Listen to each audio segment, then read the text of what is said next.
Welcome. This is going to be part 2 of how to start a business and succeed in what the most important ingredient is in that, which is obsession.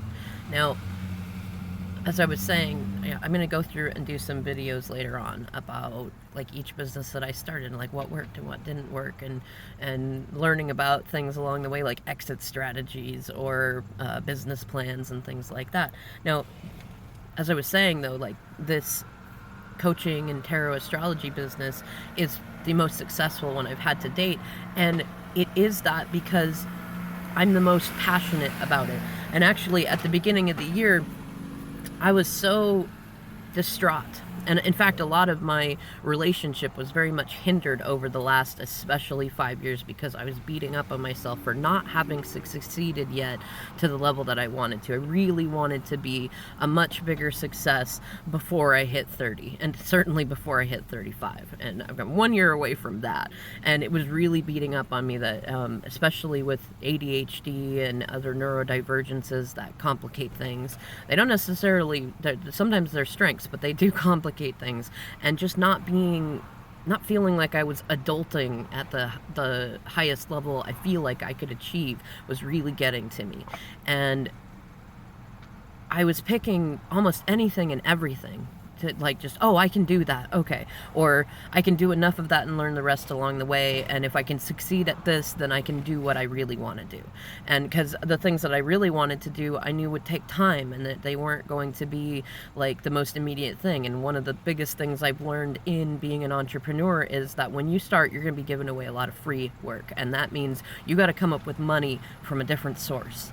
And most people aren't willing to do that. You know, that's the irony. I've talked to a whole lot of people at that, and they don't want to start because they don't have the money to be able to provide for themselves, and they're not willing to work a job and work on their business. It's a lot. I get it. It really is. Like, I've been doing this for at least 15 years, and it's a lot.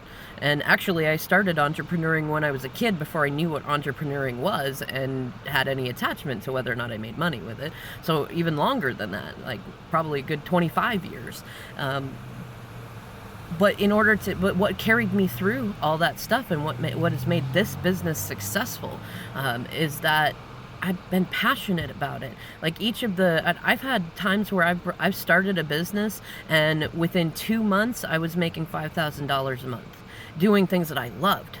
Music booking was one of my favorites, and I got into that more on accident to try to promote my own band with some friends, and just loved it. I just loved it. I wanted to know everything there was to know about it, and I've always been into music, so it seemed like a logical plan for me to go that way.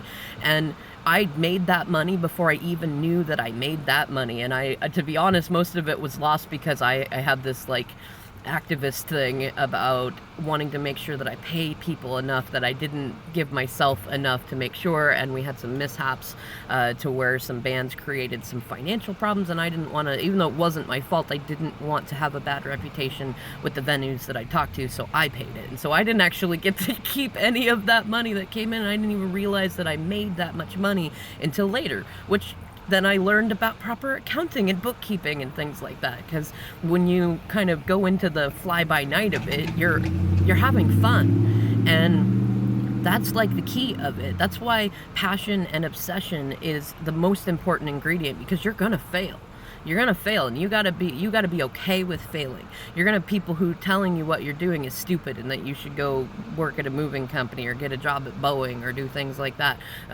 Stop messing around. Dreams are for young people, or you're not talented enough or smart enough, or you get distracted too easily. You gotta be able to carry yourself through it when nobody else is there with you. Not your partner, not your parents, not your kids, not your friends.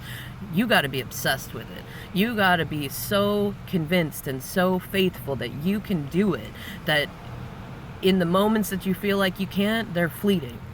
And when you got people that are telling you that you need to stop, you're going to keep going with it, and you're not going to be mad at them, you're not going to resent them, but you just keep going. And when you don't know something and you can't afford to go through college, you find a way. You go find somebody that does know about it. You go, I'm a fan actually of Tony Robbins. I like his story. He didn't start out with a lot of money, and as he talks about, he was like a silly kid that nobody believed in. He didn't have the money, And he just kept going though, and he became successful because he kept asking why. He didn't even necessarily have a brilliant idea of his own. He just studied those who did good, and he became a why guy. And I